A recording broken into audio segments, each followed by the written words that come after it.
Hi, welcome to the Bad Kitty Podcast. I'm Jen, I'm Amy. and we're excited that you're back with us today to talk about pride. And the joy of pride. Yeah, we are going to talk to you today about finding joy in pride. This is another installment of our Finding Joy series, which is a series, Amy. It's a series. I think it's a whole show. I thought we were doing finding joy in everything. Okay, so it's a series I that don't is know. also the whole show. You're probably right. I forget things all the time. Who cares? That's why we have each other to remember. Yeah. So today we're going to talk to you about finding joy in pride because it's Pride Month. Pride Month. June is Pride Month, and Amy and I celebrate Pride every month, all the time, every Every day. day. All Mhm. day. Yep. So today we're going to talk to you about the what, when, who, where, what, and why of pride. We have a lot of questions. We have a lot of what's. So what, when, who, where, what, and why is what we're going to do today. We're going to tell you all about pride from the perspective of moms of people who are in the community, and based on what we have learned as allies and advocates for the LGBTQ plus community, right? Yeah, we've learned a lot. We have learned a lot. And I don't know about you, but I have made a lot of mistakes, and I'm here to admit to them and to tell you what I did to Yeah. grow from them. Yeah, got a couple.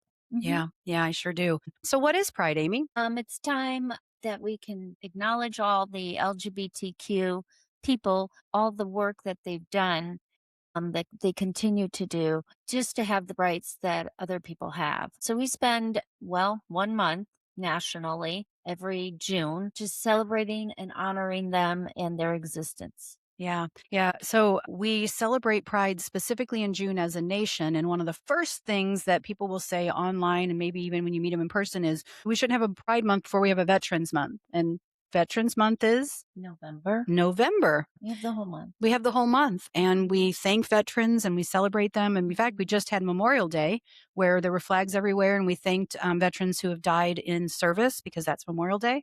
And we have a day to celebrate people who are active duty military, the And military child, military family. and back to pride, the people have died. People have died for the cause. So yeah, they get a month. They get a month. So the way it works in the United States is there are certain months of the year that are deemed heritage months for certain cultures.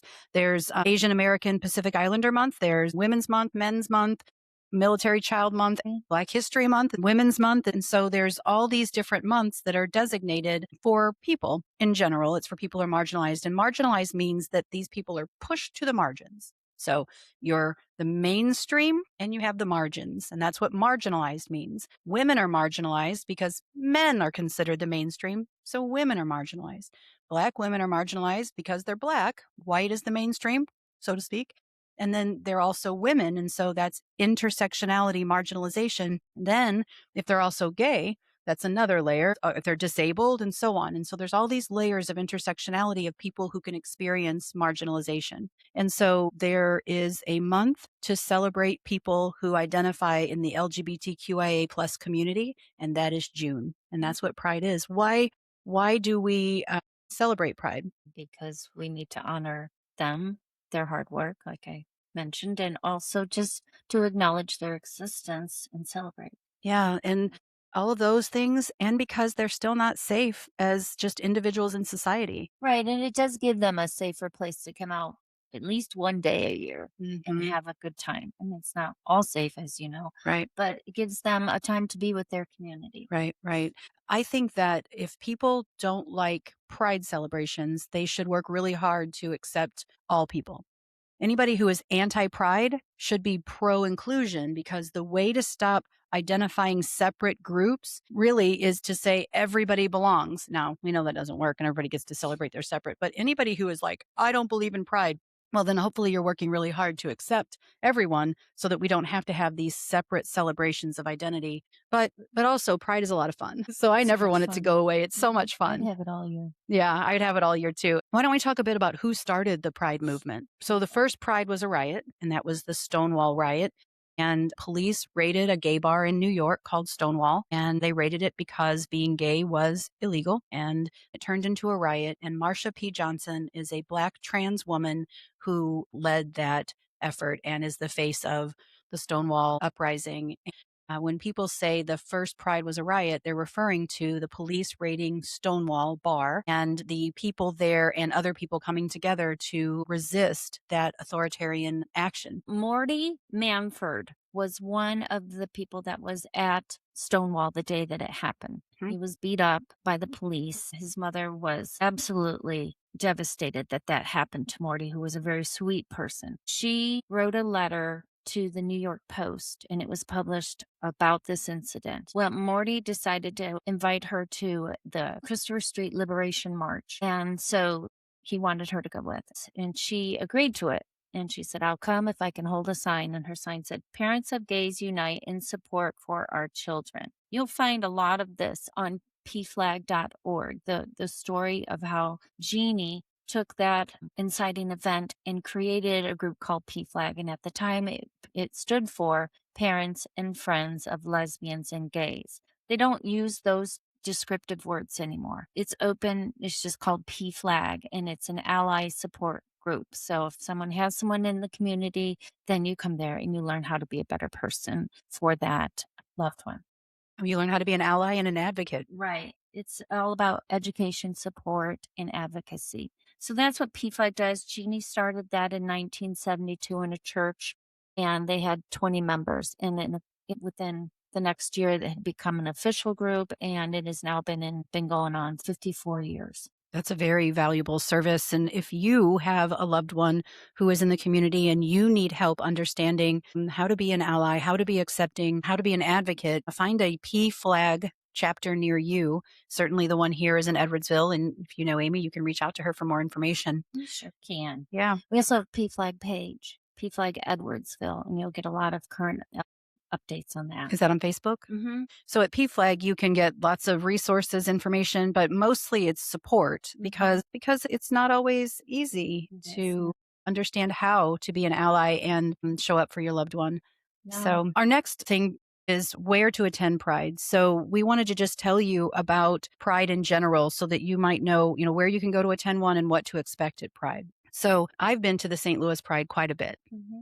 How about you? Oh, yes. When I started joining PFLAG, let's see, it was about 2016. Ran right down to PFLAG when my kid said, Hey, I'm trans. That was the spring. Well, 2 months later, they're like, We're marching in the parade. We do it every year. And I'm like, I don't know anything about this. It said, Come along, you'll love it.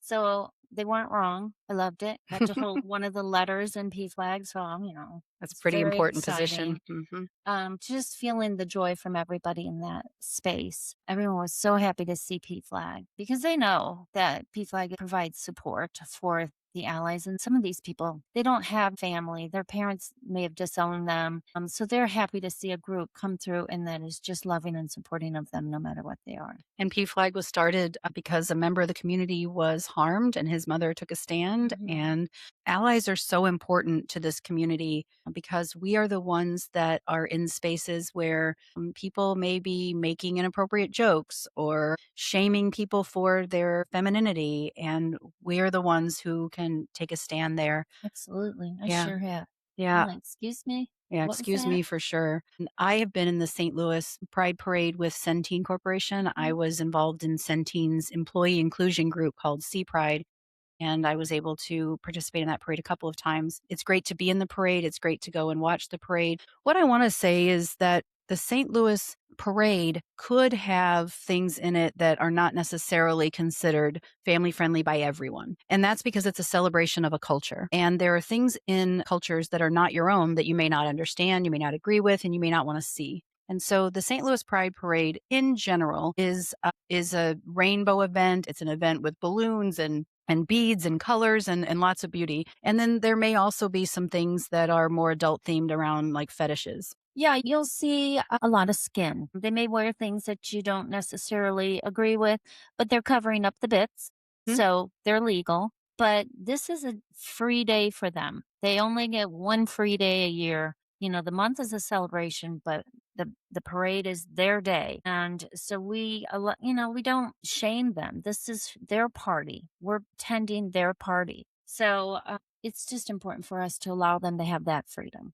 And people might wear a bathing suit at the beach that you wouldn't wear because you think it's too revealing. People might behave in a way in a bar that you may not approve of because you think it's inappropriate. But if they're in the space that's appropriate for the activity, then you're the one who needs to either adjust or remove yourself because the environment is safe for that activity. Right. So that may not be your space then. But Right. there are other places that they talk about being family friendly. Let's talk about the Tower Grove Pride. They are known to be very family friendly. The Bond County specifically advertises family friendly, or Highland said family friendly.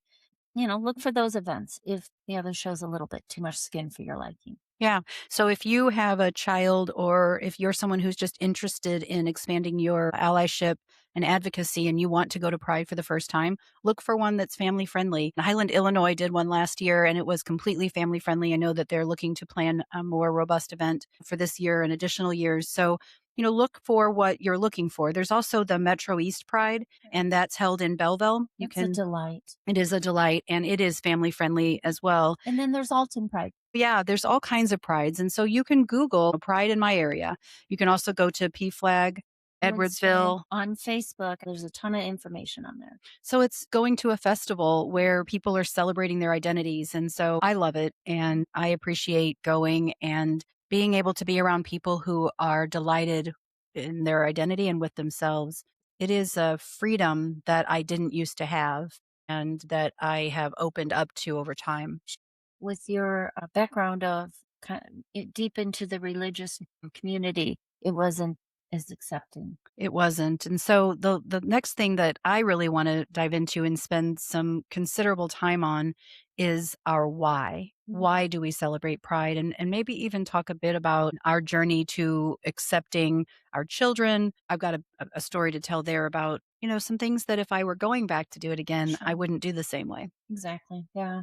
Live and learn. Yeah, for sure. So how about you? Well, my why is my Vivian, and Vivi came out to me and asked me to keep it a secret. So I did. And, I kept it to myself for a year, which was very hard emotionally. But also, when Matt found out, then he wasn't real happy. So looking back, I wouldn't have kept that secret. I would have said, okay, but I need you to tell your dad, or I have to, because, Matt felt like he'd been left behind and Vivi wasn't ready to share, but it was something that should have been handled differently. So Vivi spent their senior year basically as their given name. And towards the end of the school year, because we had said, we just really need you to focus on getting out of high school because we know you're easily distracted and we don't want you to not get out of high school. Can we just get through this? And then after you graduate, we can, move on as whoever you want to be. So let me just clarify. So you were asking your child to just you accepted them, but you said, let's just stay status Right. quo, get you Mhm. through school, Yeah. and then we can explore Right. what this We means. were really concerned because Vivi would tend to focus on one thing. And I'm like, oh, they're never going to get out of school now because they're so Hyper focused. focused on Right. And being Vivi trans. did it with every aspect. Yeah. So we're like, just let's get through this. And then, you can wear a dress at that point. Not really a shining moment for me either on that. Because, when a person tells you who you are, you need to just let them be who they are. And I was not, I was in my own world, So your worried. instinct was to protect your child to Right. make sure they could continue what they had started in their education, which was high school. Yeah. And also probably to protect me because, if I push it off, I don't have to deal with it. Right. So then later in that year, I went to PFLAG and I learned a lot. And then graduation came and Vivi wanted to wear a dress on the last day of school. And I'm like, oh, Lord, okay. Well, I did promise that you could if you just got through this year. So I let Vivi wear her dress. And it was a lot. I was scared to death to let her go to school like that. And it was emotional for her, but she did it. So we were very proud. Then wanted to wear a dress at graduation. And of course, I said things I probably shouldn't have. I said, well, your whole family's going to be down here. Do you think you could maybe just wear a flowery shirt and some khakis? No, Mom, I'm not going back in the closet for anyone. Okay. And so they did agree to the khakis and wore the dress at the graduation party, which was a lot for me. I really had to I had to let a lot go just to see Vivi in her dress around the family and everything. But we got there. And after that, it was, I just let Vivi be who they wanted to be. I bought her clothes. I supported her in every way. But my first year, I could have rewritten that Yeah. and not have closeted them the way that I pretty much did. Let's take a deep breath. I need one. I just felt a lot of worry for you and a lot of love and like wanting to ease your feelings about yourself, which is not my place. But what I now know is that you were trying to protect your child out of your own fear.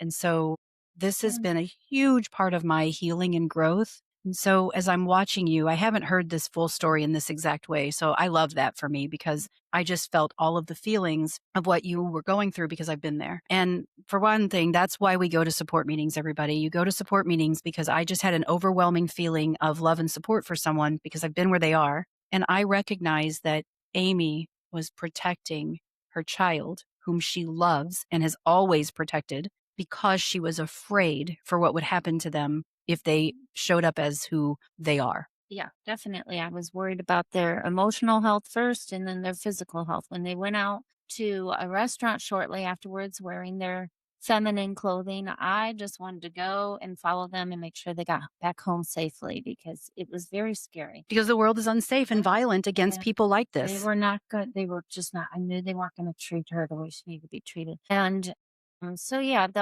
just the mama bear Yeah. just wanted to protect Vivi. Some of it was to protect myself as well because I didn't know how to handle it. And once I got tools from PFLAG, I realized I could tell people with Vivi's permission. So people would say, "How are the boys?" And I would explain to them that the boys are great. And now I have a daughter, and birth name now goes by Vivian, and we're just figuring it out. And more people accepted it and was happy to hear it than I ever would have thought. Isn't that surprising? Yeah, more friends were stepping up because I told them that I was afraid we were going to lose friends and family, which was very selfish. But they all stepped up. I think maybe one or two friends is it that left. I want to say to you that being afraid of what you will lose is human. Is it selfish? I don't know. I don't like that word. It is human. Your brain has been trained to protect yourself and your child. Mm. And your child's identity is nearly public enemy number one. How can you not want to protect them and yourself from what that could bring? Saying that, I too wanted to protect myself from what my child's identity would bring. So I totally relate to you. I did it as well. But I also want to give us and people listening path to walk down from that point, which is, of course, you were trying to protect your child. Of course, you were trying to protect yourself. And maybe even as mamas, of course, you didn't jump right on right away because these kids have had lots of harebrained ideas in their lives. How do we know that this is the right one for us to jump on and validate? Contrary to what the media wants everyone to believe for indoctrination, parents of trans kids, in my experience, don't jump up and down and offer surgery and hormones and alternate clothing immediately. We sort of go, huh?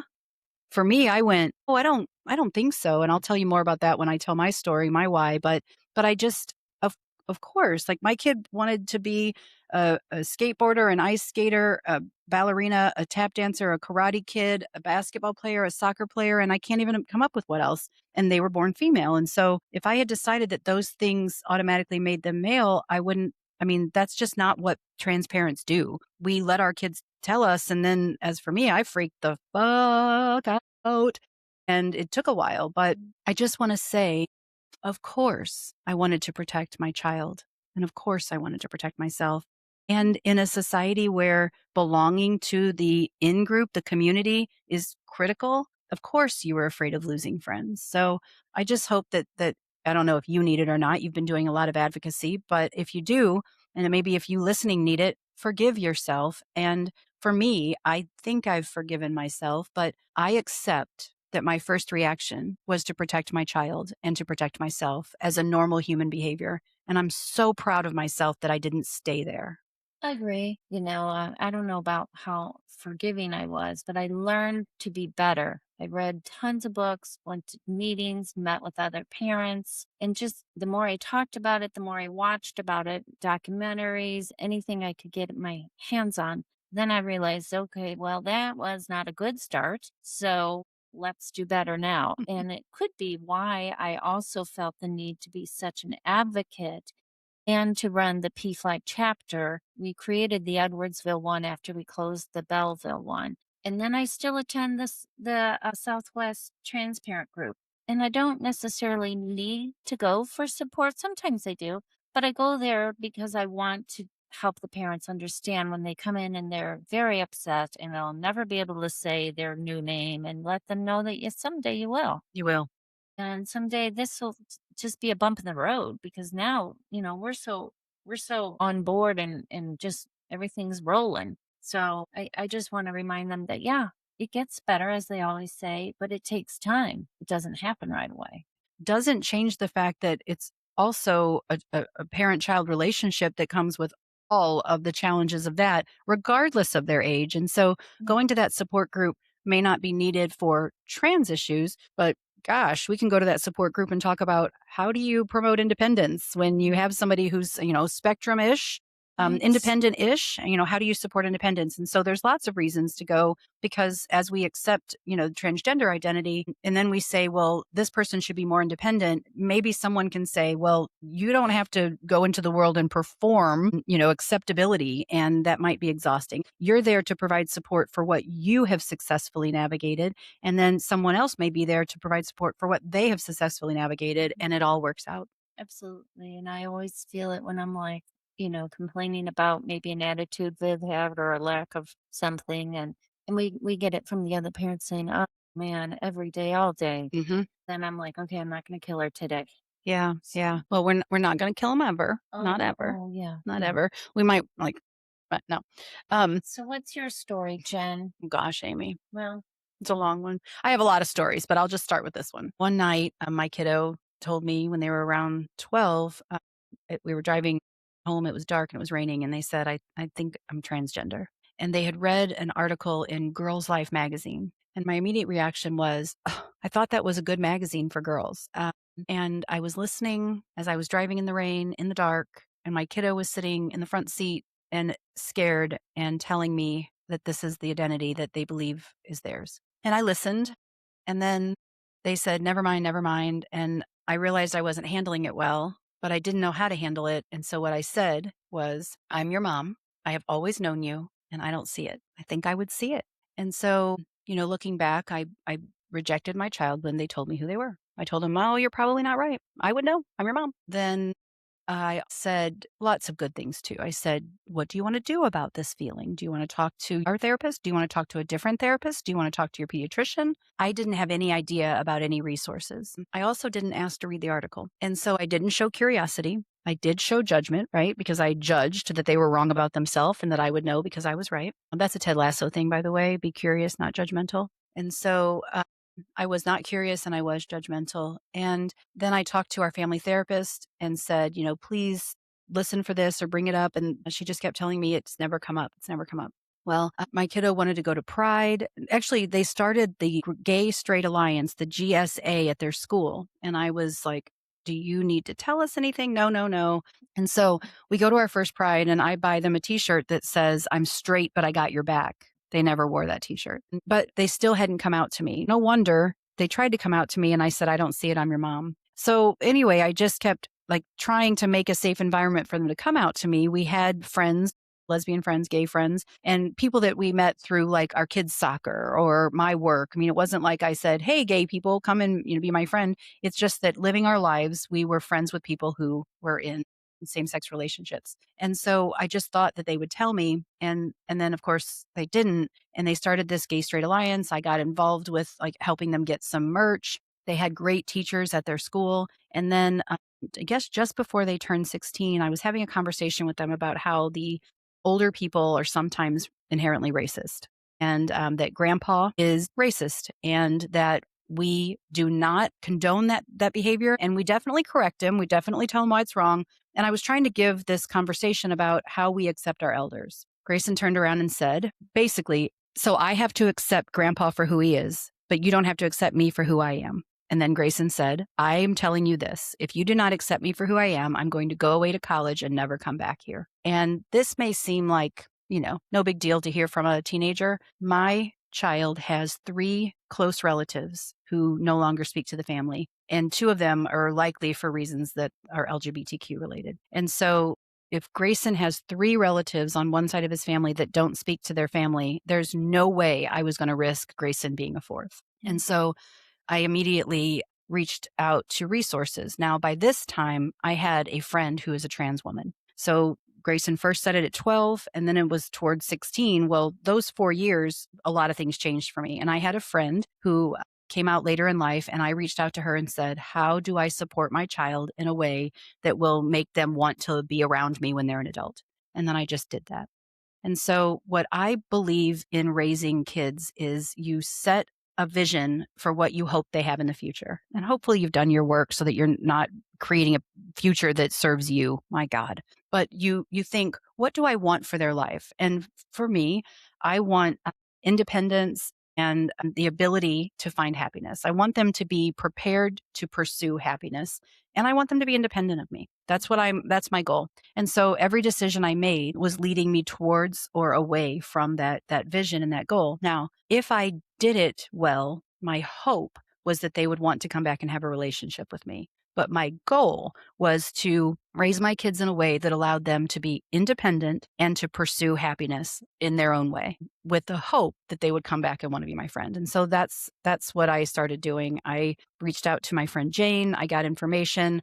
I found a psychologist who has expertise in this area. And then we went to the Gender Confirmation Clinic at Children's Hospital in St. Louis and received excellent, compassionate care and information. And I began to accept the reality. But I want to tell you something. I began to accept the reality mentally. I did not accept that reality physically, emotionally. I did not allow myself to sit in the reality that my child identifies as a gender other than the one the doctor announced when they were born. I cognitively took the steps I needed to take. I cognitively said the things I needed to say, and I helped my child survive, which was without a doubt my top priority. And I do believe my child would not have survived if their parents didn't get on board. I do think we would have lost them.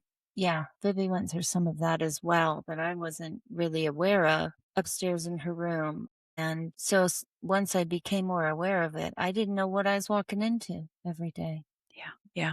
We had some self harm behavior, we had some scary stuff. And so I think we should pause here and say that we share highlights of our children's stories with their permission. They are aware of our advocacy work, and they are aware of how we share our experience with their story. And so not all trans people agree with that. Not all trans people are the same. And so you absolutely have to have a relationship with someone to know what they are comfortable with before you share any of their story. And so it was very, very painful to see my child in so much pain that they, were harming their body. And I just acted. And I acted well. I found Dr. Patricia Burney in Clayton, Missouri.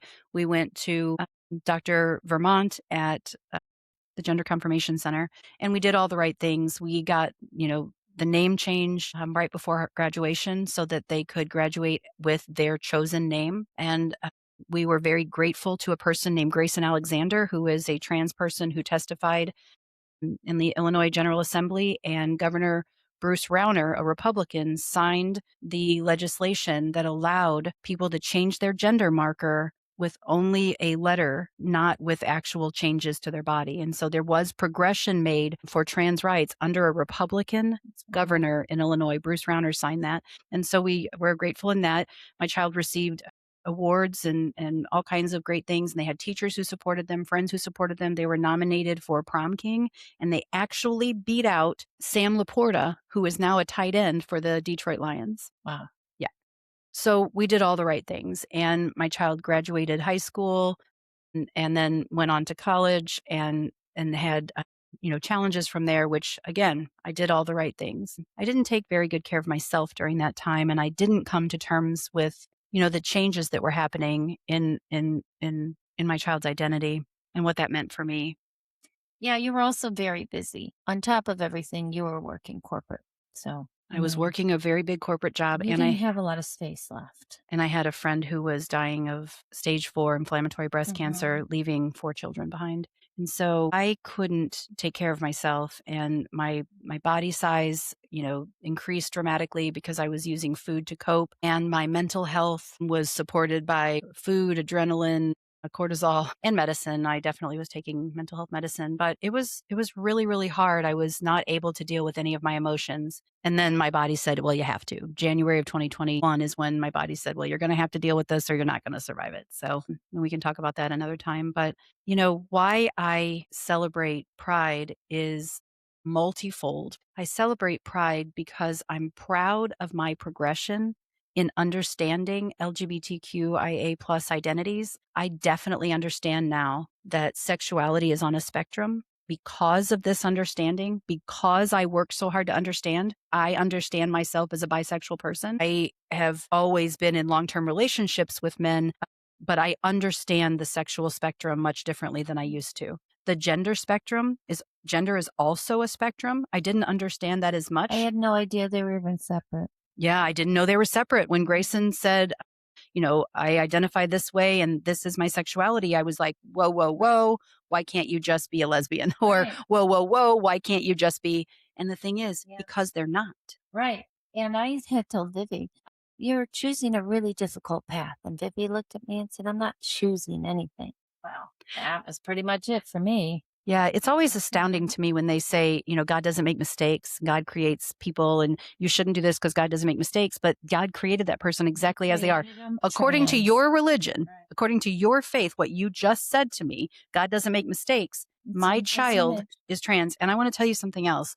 When we began looking back at Grayson's life, I have a picture that I posted on Facebook, and it's of my little one, and they have feather boas around their neck and they're just looking all cute and sparkly. And I posted on Facebook and I said, "This little diva now says she is 75% boy, 25% girl. I'm going to put her in a STEM class. She's so good at math." Wasn't that interesting? And so on Facebook, I was lamenting that my little diva, probably a picture of a 4-year-old little one in, like I said, feather boas, sparkly. And I was lamenting the fact that they were older than that now and said they were 75% boy, 25% girl. And so throughout their life, they had interests that were non gendered or were definitely more masculine. And of course, we didn't care about that. And we didn't think it made him a boy. It doesn't matter to us. We didn't even use terms like tomboy. We didn't care. We don't care if you want to play with skateboards, trucks, Barbie dolls. And actually, I think it was Bratz dolls, which is another regret. But we didn't care and we didn't dictate how our child had to define their interests. We also negotiated about dresses. You don't like dresses? Well, there are a few times when you have to wear a dress. If you're in somebody's wedding, you got to wear a dress. If we're going to Easter, you got to wear a dress. If grandma buys you a dress and we're going to see grandma, you got to wear a dress. But we will let you choose the outfit you change into, and we will tell you exactly when you can change into that outfit. And at every event our kiddo was ever in, they got to change into the outfit of their choice at a certain time when it was appropriate. And so we didn't enforce gender roles except for when they were necessary for ceremony or family obligations. But then we did enforce them. And so, I didn't make my kiddo let me style their hair, but when hairstyling was necessary, we did style hair. And so my point here is we didn't affirm gender nonconformity and we didn't require gender conformity except for when it was required for family or ceremonial things. Public. Yeah. So what I'm trying to convey to you is that we were a pretty conservative family. My husband was in law enforcement. I was, a teller and then an accounts receivable rep and then property manager, that sort of thing. And I came from a white Christian nationalist household where we weren't necessarily always active in church, but it was God and country all the way. And I remember saying to one of my kids, "In this house, we believe in God. Jesus died for your sins." Like, I absolutely carried that forward. I took my kids to church trying to, believe it was a safe place for them to be. I did all of those things. And, I'll tell you, when Queer Eye for the Straight Guy came out, I watched it for the first time and I was like, well, I'm fine with all of this, but Jonathan Van Ness is just too much. And, his Well, femininity. he challenged the norm. He did. Yeah. And it was too much for me then. And now he's delightful, but someone's identity doesn't challenge me one way or the other. How they present themselves has nothing to do with me. But back then, I was really uncomfortable with it. And so I had to grow a lot. Uh, Another resource I found when Vivi came out that fall, I believe it was, I found something called the Trans Mm. Spectrum Conference, and it was in St. Louis. I don't think they do it anymore. I would have kept going if it went on. They had sessions that you could pick and choose, and there was group things. And so I went for 2 days, met some good people, one of which I'm still friends with that I just sat next to, and yeah, they were so kind to just let me be in that space with them. But I learned a lot, about the spectrums, about the difference in gender and sexuality. I thought it was Thought it connected. was connected. It's a thing to be separate, and identification too. So, well, presentation, you should say. See, there's how you dress completely can be different than how you identify as male or female or non-binary, and sexuality has nothing to do with any of these. So Did you hear that? I You all had need to no hear that. idea. So I was stunned. I mean, I was like, there's more to it than Yeah. just, okay, I'm a girl, so I like boys and I dress as a girl. And it's like, no, no, those are all three separate things. What? Right. I literally remember saying, "So why can't you just be X?" Right. It's literally because they're not. How you present to the world is one thing. How you identify yourself is another thing. And who you want to be sexually intimate with is a completely different thing. And whether you want to be sexually intimate, all those are different things. We are such a puritanical society. And so we have these ideals that you must dress this way and this is your gender and this is your sexuality and that's the way it has to be because that's the way it's always been. The truth is it's not always been that way. And in all of nature, there are examples of species with same-sex relationships. And it's foolish to think that our species would be any different than the rest of the animal kingdom. Queer Ducks. I Queer started ducks. the book. I haven't gotten very far yet because I'm overwhelmed by everything in life.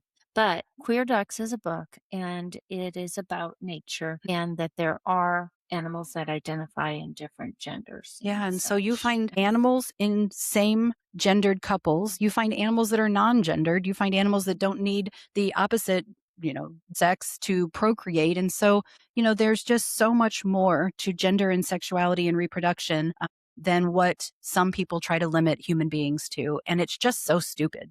True. It's just stupid. It's literally that there's Just something wrong with right. the And when person. they say, that God didn't make trans people, well, yeah, he did.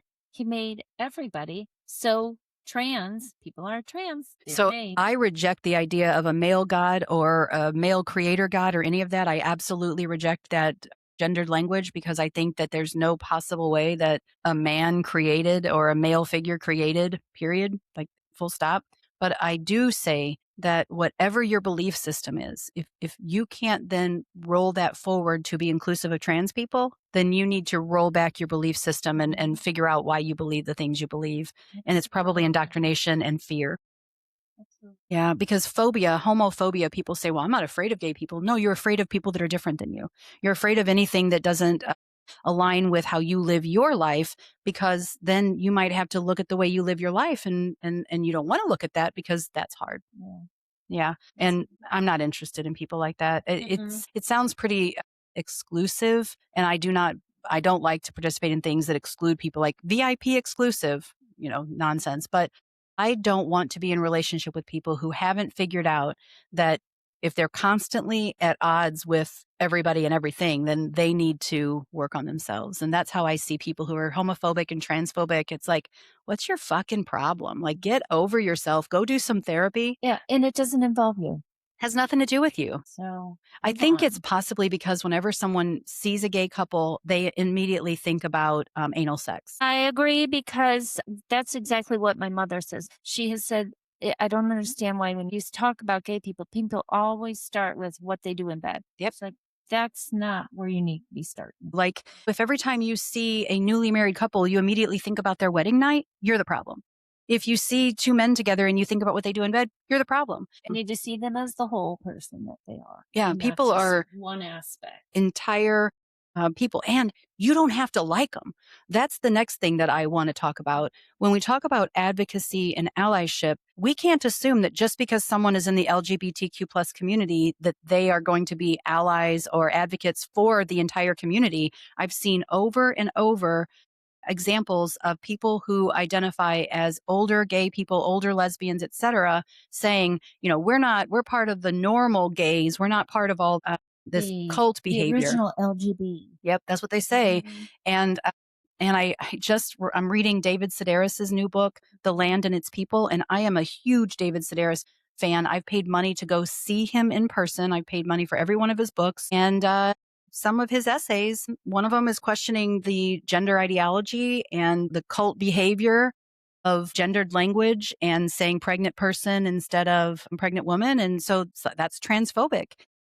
I call bullshit. And it's very upsetting to someone who acts as an ally and advocate to the community, because it feels like we all worked and sacrificed for LGBT people to feel seen and normal. And I want to say that LGBT people have sacrificed more than allies who are not members of the community. But allies who are not members of the community also sacrifice by putting flags in their yard and getting hate from neighbors, by wearing shirts and standing out. So there is inherent risk in identifying and acting as an ally and activist. And we have allied and activismed so hard that you now feel like you're the normal LGBs. And the thing is so frustrating because that leaves my T kid out of it. And I want to say a resounding fuck you. Get back into the fold and make sure that everyone can self-identify, period. Absolutely. Absolutely. At the pizza table, there was an old guy came by and told us we were an abomination and we shouldn't be supporting this, and yelled at us for a good while. I just stood there and told him to have a good day. Thanks for stopping by. So I get it, the angriness of them not accepting them, and then they put it on us. And I'm happy to take it. I don't care. But don't be going after my kid. So then that's another thing to say. If you are a self-identified ally or activist and you're going into the world stirring up trouble around LGBTQ identities, you're not helping. There is someone in my town who is a straight white male who identifies as an ally and an activist. He's an older guy, retired, and he stirs the pot. There were rainbows yesterday. We had a storm in the area, and he took a picture of the rainbow and then he posted it on our community page and said, Happy Pride Month, Highland. And on one hand, that is an ally move to identify yourself as an ally to the community. But it can also stir up violence if gay people see the hatred in the comments that happens after that. Now, I'm not saying he shouldn't have done it. I want people to look at their actions and ask themselves why they're doing it. Am I doing this action so that I can look like a good ally? So some of the controversy around Pride is that it's become too corporate. Like Centene is active in Pride, Boeing is active in Pride, Schnucks is active in Pride, and so on. And so they say it's so corporate. I understand that. While we had a Democratic president, it was the corporate thing to do to support Pride. It was what was done. And employees like it. Employees like to get together and come out in favor of Pride at these events. But now that we've got a Republican government, it's likely that corporations won't be doing that because it isn't the thing to do because the government is more conservative. But either way, I don't take a big stand on whether corporations should be involved in Pride because I am not at risk because of my bisexual identity. Although I'm in the community, I don't have an opinion on that. But I do have an opinion on allies and activists doing things to say, look at me, I'm a good ally and activist, that actually harm the community. Now, I'm guilty of it. Just so you know, I'm guilty of saying, look at me, I'm an ally and activist, and I'm guilty of having been performative. But what I'm not guilty of is doing something to look like a good ally that then potentially causes harm to the LGBTQ community. I'm going to give you an example. We were starting to have a Pride celebration, and it was going to be a family-friendly Pride. And one person talked about wearing a skimpy bikini to draw attention so that the people who were hating on the Pride thing would have someone to focus their hatred toward as opposed to the community. Having that at a family-friendly Pride event takes the attention off what we're trying to do, and it's not actually an ally move or an activist move. It is a distraction and an attention-seeking move. And listen, I can be as attention-seeking as the next 54-year-old woman.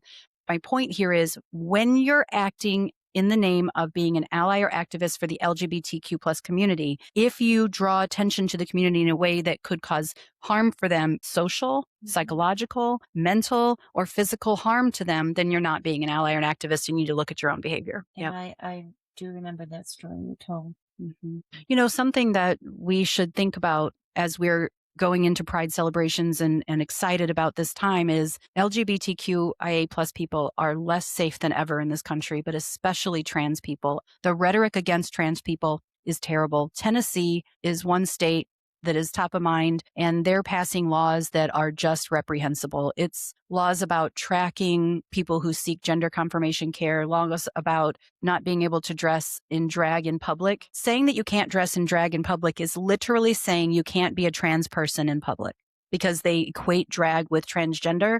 And so if there is a person who is presenting as female but has male characteristics, they can still be arrested for dressing in drag in public in Tennessee. And that's happening in lots of places. So this year, Pride has to be about protecting LGBTQIA plus people or making a safe environment. Don't just make it about wearing cool colors and showing your support and having a good time. Ask people, how are you an ally? Right. How are you an activist? If you're an advocate, you're an ally, it doesn't stop with the shirts. It starts with the talking, and it has to continue with that. You meet the people and you don't just wear your shirt. You gotta have community and communication and conversation with them. For example, yesterday, Amy and I went to a sporting goods store. We were both wearing shirts that promote the LGBTQ plus community. And someone who was letting us into dressing rooms said, I like your shirts. Amy said, we both have trans kids and we are activists and allies for this community. We don't just wear the shirts and say, thank you. We talk about what we do and how we protect people. Yeah, you have to have the conversations, or you might as well just burn your shirt. Absolutely. And so to further that, when my child came out as trans, I told my family, we are drawing a circle around this family and we are inviting people who love us to get inside of it. You don't have to understand, but you do have to accept. Now, a few years later, I said, if you support trans kids' rights to access healthcare, you're welcome to come to my house for Easter. I didn't see my brothers again after that. My uncle still came, but when he voted for Trump again, I told my aunt and my cousin and others that they were welcome to come to my house for Easter, but they shouldn't bring their Republican husbands because I wouldn't be nice to them. They didn't come again. And I then saw their Republican husbands at an event where they tried to speak to me and I just didn't have anything to say. And now my aunt and cousin won't look me in the eye when we see each other at events. So I lose family left and right for this, but it's not acceptable to me for you to accept Grayson. It is expected by me that you work to make the world a safer place for Grayson. If you are not working to make this world a safer place for Grayson, when you know that the world is less safe because of your vote, then you do not have access to me anymore, because I am scared every single day that my child will be harmed because of their trans identity. And the people who voted for this, knowing that that would be the case, have lost me forever. The people who stay in relationship with those people because they would rather be comfortable than be courageous have lost access to me because it takes too much energy for me to be normal around them. And I'm not willing to expend that energy on things I don't enjoy anymore. Right. You can spend that energy fighting and celebrating instead of dealing with that. I can spend that energy having fun with you. Oh, yeah. I can spend that energy podcasting. I can spend that energy scrolling Facebook and eating ginger chews in my bed, because that's one of my favorite things to do. I love ginger chews. But what I'm not going to do is spend my energy on people who won't spend any energy protecting my child. And that's most of my family. Just so y'all know, that's most of my family. Because even the ones who were like, I love Grayson. What do you expect me to do? I'm not going to hold a sign. And you don't love them enough. You don't love them in a way that matters. That's what I said. You don't love Grayson in a way that matters. And that's not enough for me anymore. In the past, we drew a circle around our family and we said, step inside. As long as you accept, we'll help you understand. But then I found out that they were going to make it difficult for trans kids to get health care. And I took a stand. My family that didn't lost me. Then I said, if you vote this way, Grayson will be less safe. The family that voted that way lost me. Then I said, take a stand now. And they didn't take a stand. They said, what am I supposed to do? Hold a sign? And so they've lost me. And when I say lost me, I mean like lost me. If you're not standing up for my kids so that I don't have to be afraid every single day that they're going to cross the Missouri border and not come home, then you literally don't deserve the positive, loving light that comes from Jen. And Grayson. Grayson's amazing. Did you all know that Grayson calls Amy his second mom? That's right. Grayson is my fourth kid. Yeah. So we are Grayson's two moms. And Grayson and Amy have such a delightful relationship. Vivi and I are really Mhm. starting Oh, our so cute. we're starting So our cute. relationship. It's so cute. So they are the core of our existence for fighting for this Mhm. and making sure that they can be happy and protected. So let me bring it into context for some of you. Mhm. You know how moms have like hashtag boy mom, hashtag girl mom, you know, pageant mom or whatever else. Those are like your children's identities that you have chosen to make your own, right? We have chosen our children's safety as the identity to try to help people understand that our kids deserve to live in a world that doesn't identify them as public enemy number one. Yeah. Definitely. So hashtag boy mom, hashtag whatever. I'm a trans parent, Hashtag trans mom. hashtag transparent. And Mhm. that's who I am. And I sure wish that I didn't have to work this hard to advocate for my child's safety. I wish every single person out there was in agreement that my child's safety is just as important as every child's safety and we should be protecting them all. But look what we're doing to Palestine and, all kinds of places. So children are not protected and, in this country. So we are activists and allies for the LGBTQ community because it's something that we care very much about and that we feel empowered to be activists for. Yeah, and I will say it again because I've said it in our other podcast that our kids have made us better people. I do want to end Our on our that. Vivi and our Grayson have made us to be such great accepting people that we hope we would have been, but we don't know. I hope I would have been, but Mhm. what would have been the catalyst to change me from saying that Jonathan Van Ness was just too much for me? Right. So I'm so grateful that Vivi is trans and that they're happy and loving and a great person so that I can experience all the greatness of the trans community because it's a great world. It is a great world. And, one of the things about me is I really try to understand the other side. Because of all of the stuff in my background, I really do seek to understand them. And I understand why women who have been harmed by men have strong feelings about trans men in women's bathrooms. I do understand that. I also believe that we don't get to limit other people based on our fears. It is not simple because we are all traumatized by different things. People have their own things that they are adamant about, and I can't say that they're wrong. What I can say is if we ran our country or our community or our home based only on our fears and expected everyone else to adhere to that, we wouldn't be able to interact with each other. I understand why there's a woman out there who says, I have been sexually harmed by men and I don't want them in my bathroom. But I would say that that's not how these trans women identify or present themselves or interact with the world. That's how you perceive the world. And you need to go and realize that your fear is not because those people are present. Your fear exists because of what happened to you. And it's something that you can solve and resolve within yourself. And I know because I'm doing it. Yeah. I am a better person because I have Grayson in my life. Mhm. But not just that, I'm a happier person. I'm a more connected, content Definitely. person. I feel that the content part, it's settling and you Yes. feel like, okay, I got this. I But think it's because I had to excavate myself and figure out which parts that I wanted to keep, which ones I wanted to heal, and which ones I wanted to get rid of. and learned so much. Oh my gosh. The learning process has really opened my eyes Oh my to gosh. everything. So much. And there's so much information out there now that wasn't Mhm. available when my kiddo came out. And worked on transitioning. And so now there's so many resources. I was so grateful that I had the Centene Employee Inclusion Group Sea Pride because I met other trans parents and they just shared so much with me. So if you work at an organization that has an employee resource or inclusion group for LGBTQ plus people, you don't have to be a member of the community to join that group and to learn from them and to ask for support. Right. And we get people like that just come because they want to be a better ally. They don't have a kid in the community. They're not, their brother isn't gay. They just want to learn. And so that's always a delight when we get somebody in there that's just willing to become a better ally. Mhm, mhm. So I am a happier person because I love someone in the LGBT community. I am a more self-aware person because of that.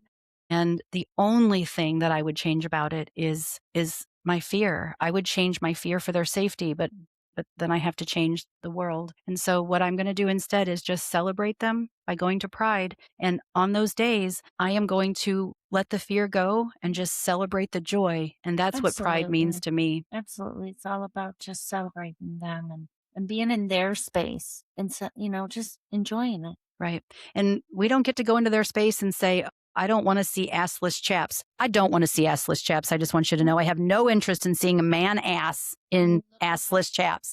There may be parts you don't like, but as with anything, just move on. Take what you like, leave what you Yeah. don't like, but celebrate the culture, celebrate the people, support it. And something else we're doing, we're going to visit a red state. We're going on a road trip next week and we're going Oh, to one that just announced, what did they just put into law for the month of June? Tennessee just named June the month of the nuclear family in order to counteract pride. And so we are going to be pride crazy. I might have to get a boa. Yeah, I think we might need to go buy some, stock up.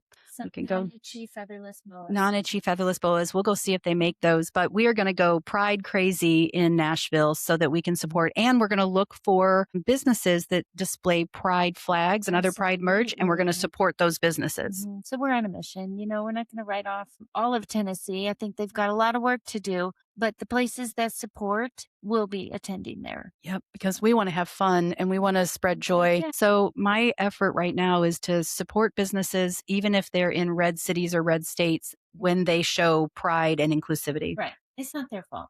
No, it isn't their fault. So, anyway, we get so much joy out of pride. And I find that I'm a better person. I'm a happier person. I'm a more content person. But mostly, I understand myself so much better. And that is the true gift of loving someone who is LGBTQ. Absolutely agree. And I feel like my work here is done today. That's 5.